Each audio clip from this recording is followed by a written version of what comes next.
Welcome back to the Desk Talk Podcast with your hosts, Trent Werner and Alex Magala, bringing you weekly episodes talking business, personal development, and all things real estate. Let's do it! Welcome back to the desk. Let's talk. You come on, man. Welcome back. Holy shit. This is a fast-paced Friday episode, baby. And I'm ready for the weekend. Yeah, party. Cleanse. Clean eating. Anyways, interest rates, Mayday. That's what we're talking about. Can we put like A big flasher. the red emojis? Yeah, Interest rates. they got hit hard in the last 2 weeks, and at least they've stabilized now, so I don't see them moving much up or down crazy amounts. But like the era of getting a 2 in front of your interest rate, kiss it goodbye. You're not going to get that anymore. As a first-time home buyer. Wait, can I interrupt real quick? Yeah. Did you know this is the Tesla wave? You know how there's a Jeep wave? Really? There's a Jeep wave, Yeah. and then like the Tesla wave is like, oh, I don't have to drive with my hands, so you wave with both. my God. All right, interest rates. Fun fact of the day. Yeah, I don't have a Tesla, but Anyways, yeah, interest rates are bye-bye. yeah. Buy twos. Yeah, so a 30-year mortgage, you're probably not going to see a 2% anymore. For example, I could tell you my personal situation. I did not lock. Well, I wasn't even allowed to lock. I still needed to get stuff in before I could lock. Anyways, I went from a 2.875 to a 3.625 in a matter of a week.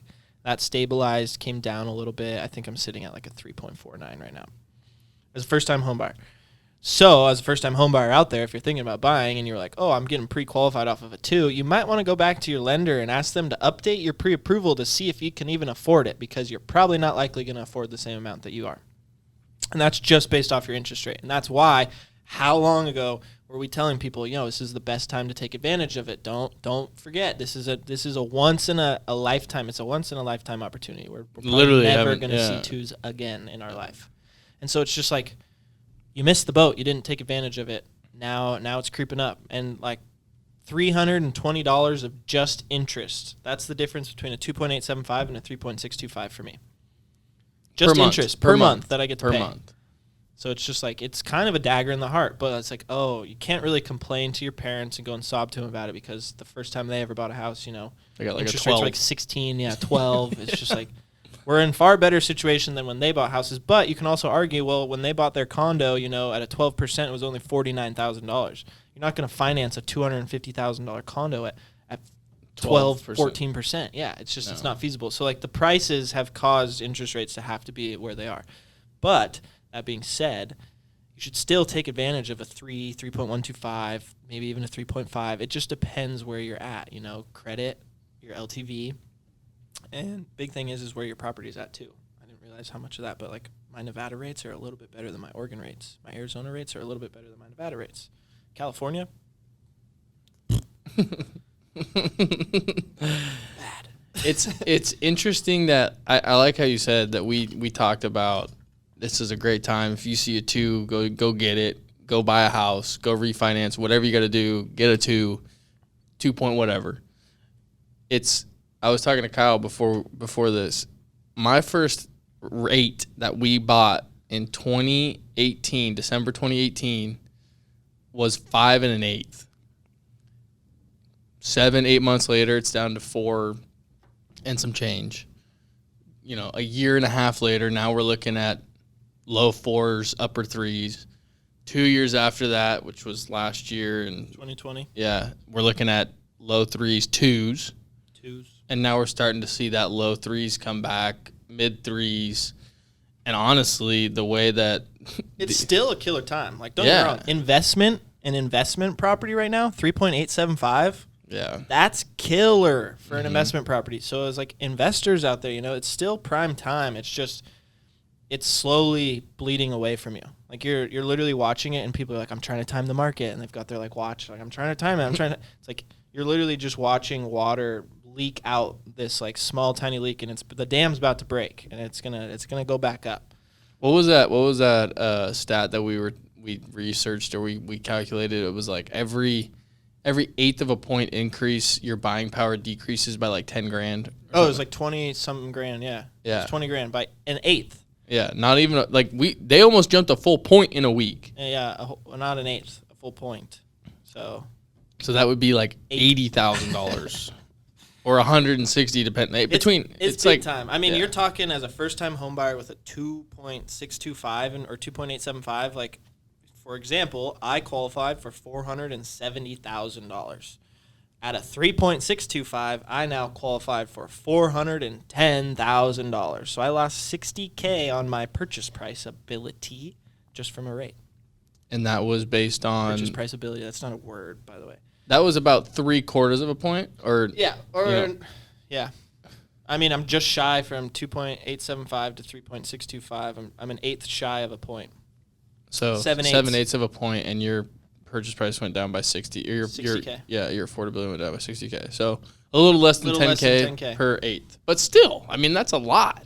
That's a lot, especially in this market. Yeah, for people wondering, like, that means I could shop at 410 and offer up to 470 to try and win in like a bidding competitive offer. Now that shopping goes down to like 350 to bid up to 410. You know, so it's just like it's a big changer for people. So you have people who have spent weeks going out and shopping and looking at all these homes pre-approved, and they're like set on it. And then you have these last 2 weeks of insane volatility, like up, down. I mean, you were seeing 100 basis point swings in intraday pricing. That doesn't ever happen, like watching it swing that much. I mean, I was watching rates just go up and then down and then up and down. And it's just like people were buying back into treasury bonds, stuff that's going on in the government. Like there's a lot of stuff that adds to the turmoil. And the last 2 weeks were bad. I think the 10-year treasury is at, 1.6 or something?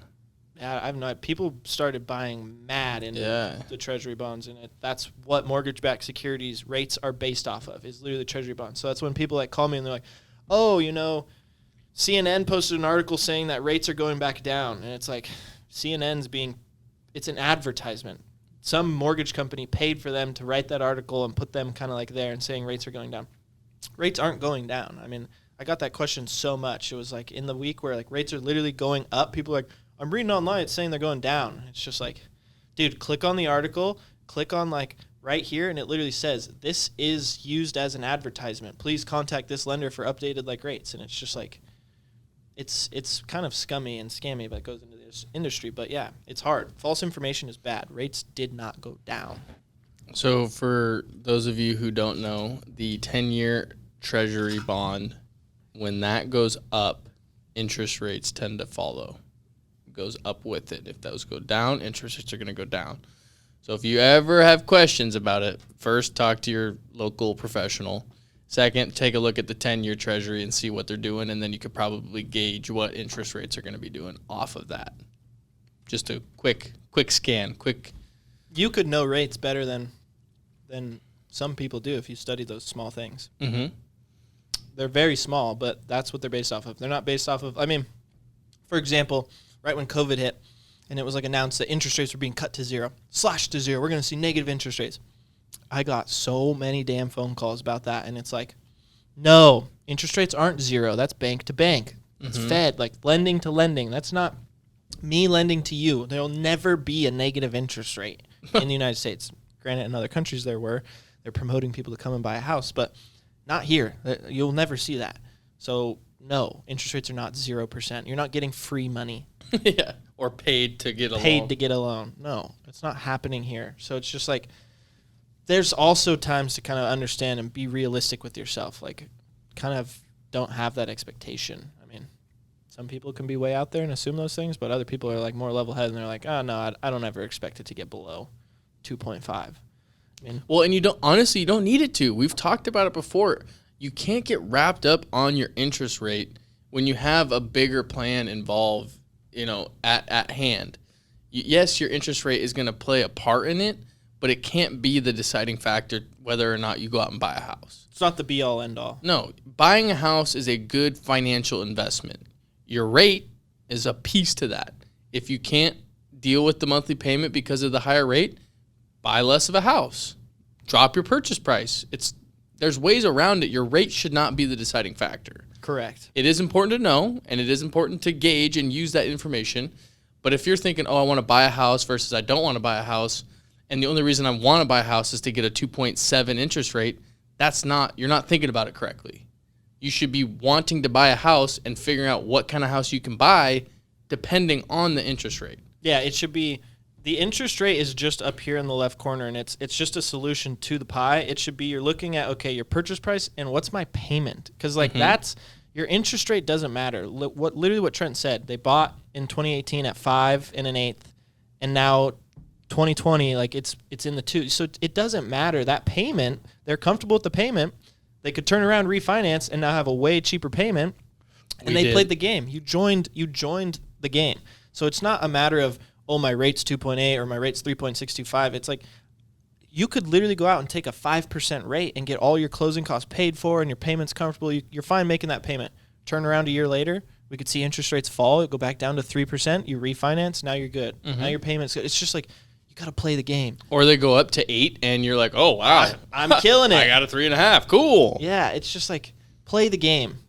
That's not your be-all, end-all. Interest rate, and it's the payment. And when you think about, okay, I want to buy a house, but I need a rate in the 2s.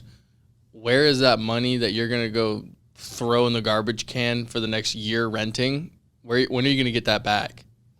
Never, ever, ever, ever, never. There's no return on rents.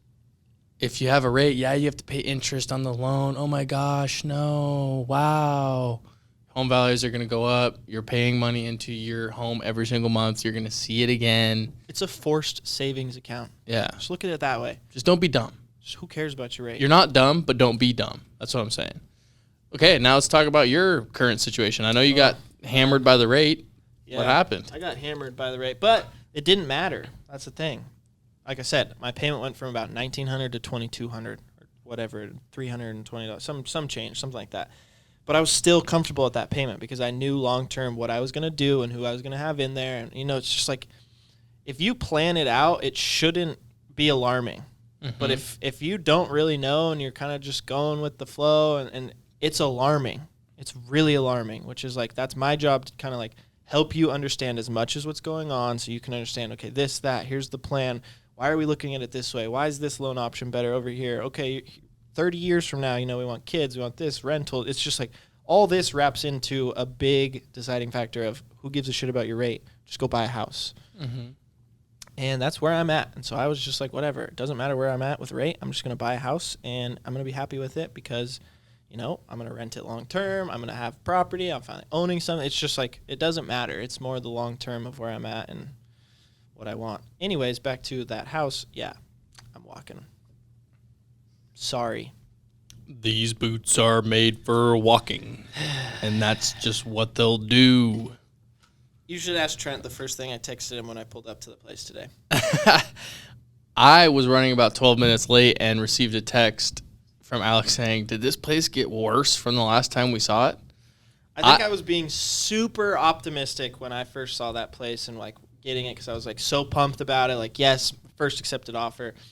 And then just as time went on and we found out more and more and then dealing with the seller and the seller's, it's just like I just lost so much interest in that deal. Mm-hmm. It's like I can't bring myself to have any respect for that seller. So why am I going to pay her money? Yeah, and I mean it's a good deal for the right price, and it's easy, and to be honest, it's Would you agree with me though? It needs about $70K worth of repairs. I think you were overestimating the repair values. I do agree with you that it's not a 390. Like you got to get it for cheaper than that. So, but they're saying the after repair value is $450. They're saying the ARV is $450. That house needs at least $50K into it just to have like solid livable. Roof, furnace, electrical, carpet. I mean, you could bathrooms. You need to redo both bathrooms, dude. That whole place is fucked. I think and the mold outside. The mold. Yeah, like all the moldy spots that inspector was shoving his rod in. The dry rot. It's just like, dude. Yeah, no, it was. I agree with you. It's not.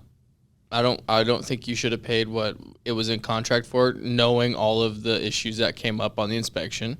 I agree with you. I hope to God they relist it, someone goes through this whole process, and then we can come in and offer again at 350. I don't know if that'll happen because someone's going to botch it with it. But regardless, it's very easy to get discouraged when you have a seller that's not willing to work with you. And and I don't know if it was the seller or if it was the agent or if it was a little bit of both. But yeah, it's hard to tell. They didn't have any compromise in them. And when you get an inspection report that is pretty long, one of the longer inspection reports I've seen, that doesn't scare me because both of us, we have the wherewithal to know how to fix those things. What's the an inspector issue? literally was like, most people would want to walk from this and like you look like you're getting excited as I'm telling you this problem. It's like, yeah, because I know it's more for me to do and I can get more value out of it. Yeah, and that's why I like those deals. But the issue was you have someone that is so set and digging their heels in at, I need this price. They might have some financial issues. We don't know their situation, so we can't speak to that. What we can speak to is the fact that the house is listed at X. One person's saying the ARV is $450, which I agree with that. I think it would be $450. However, if you go and put $50,000 into it, now your return on that $50,000 is only going to be $10,000. That's not worth it. So that's why you need to get the price lower, and the seller's agent should realize that. If someone's going to go build a house and pay $300,000 to build a house, we'll say, do you think they're going to list it at $310,000? No. They're not even going to list it at $330,000. They're going to list it at $450,000 because that's the kind of return that you need in order to go through all the headaches, all the trouble, all the time, all the money to deal with that. And you know that in construction and rehab, there's going to be a can of worms that gets opened up. So you have to have a buffer in there. That's the best part too, is like we don't even know what's under the flooring.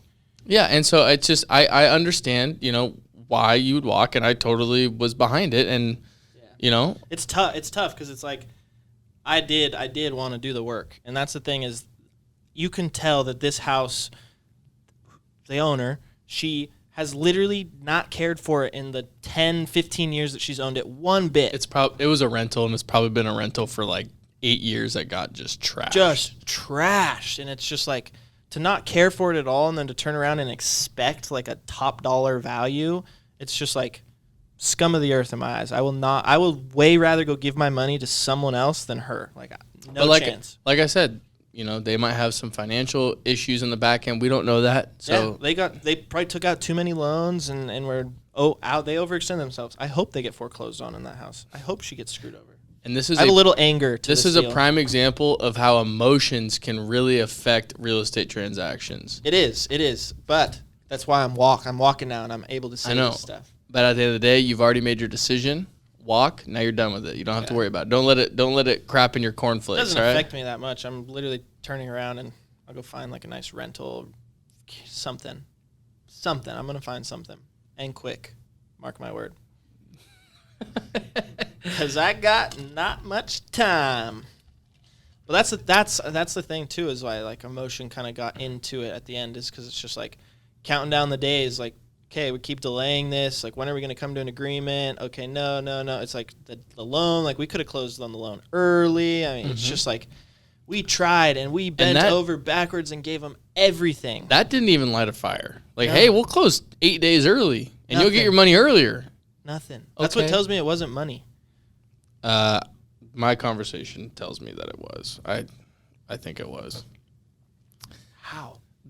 I think, again, my conversation, the seller had plans after it sold to do something. I don't know what, but it seems like they needed a certain number, and that's why they were reluctant to do anything. Yeah, because that's the thing, too, is like we tried to ask for a reduction in purchase price, and they came back and were like, tell us what you want fixed. And it's like, okay. So we told them what we want fixed, and they're like, nope, not getting into that. So it's like, why did you tell us to send you anything if you know the whole time you weren't budging anywhere? How about a credit? No. Okay, so it's like, what do we do? How are we going to get compensated for this shithole of a house that you let get to where it's at? You got to work with them, and that's your fault. Even like as I'm selling. I was saying her fault. No, I know. I'm selling a condo right now, which we got a great price on. And it's the lowest priced condo in the entire building. And with the deeded parking spot, storage, great location, nothing.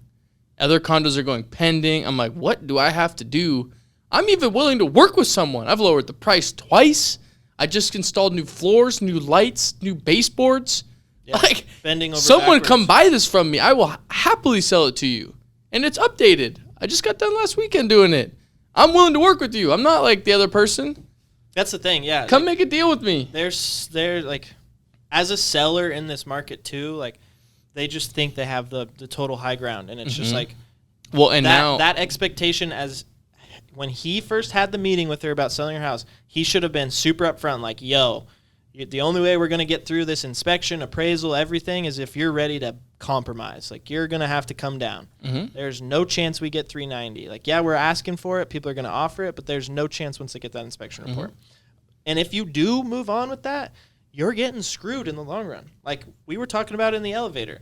If you buy it at 390, you only have $60K to put into it. And that's the total value. You don't even get paid after that. So you really only have like 15 if you want to make some money. Yeah, I was gonna say, It's just BS. It's like, not even break even. There's no way in that house. So yeah, it's a move on in next. And It's a ha-ha. You're not It's- getting me. it's a ah. Well, and then the other thing is now we have rates kind of bouncing on us where, maybe when that house was listed, there was more buyers than what there are now. That's true. And so going back on market is a little scary, in my opinion. I'm gonna keep my tabs on that place. But that's what happens. I would put my money on it. They will not sell that thing until she compromises on price and price by a lot, because no one walks in that place and goes, I love it, I'm buying it. You're gonna puke. Well, as a primary residence, like even if someone's not looking to make money because they know they're going to live in it for 10 years, like right away, there's not enough room So at much that work. price. A flipper, that's way overpriced for a flipper. A buy and hold real estate investor that's going to renovate it and rent it out, Way not too enough low. room in it. So like really there's no buyer pool for it at that price. And so like you said, it's probably going to end up coming down a little bit, or it's going to sit there long term and just kind of. And she's gonna really need the cash, and that's when Yeah. I'm gonna be like, $250. Ha ha ha. No, really. I mean, I guarantee if I don't find anything in a month and that place goes back on, we'll throw another offer at it, $350, and she'll bite. I think that's reasonable. I think 360, 365 is probably the top that That's it would. like, yeah. I mean, Yeah. I was pushing it and saying 370. Like I was trying to get the deal done at 370, knowing that I was giving up 20K in my head. Like, fuck, I should ask for 20 more K. Yeah. Like I wanted down to 350, and I would have been like, that would have been a home run of a deal if you got it at 350. But for you, knowing that you're going to hold it long term, I think you could go 370 That's why I was like because you have 370. time on your It's side. like I have a longer period. I have to live in it for an extra 6 months, so that my 6 month budget can go into, it's just like, it just elongated my time, which no problem, whatever. Like I'm fine with that. I compromised. She had no compromise. So it's just like, you can't fight that battle. Yep. It's pointless. It's not worth your time. Back to the drawing board. He goes. That's all we got. You got anything else? Nope. That's all I got. That's all I got. All right. You can take us out. All right. Well, thanks for listening to our podcast.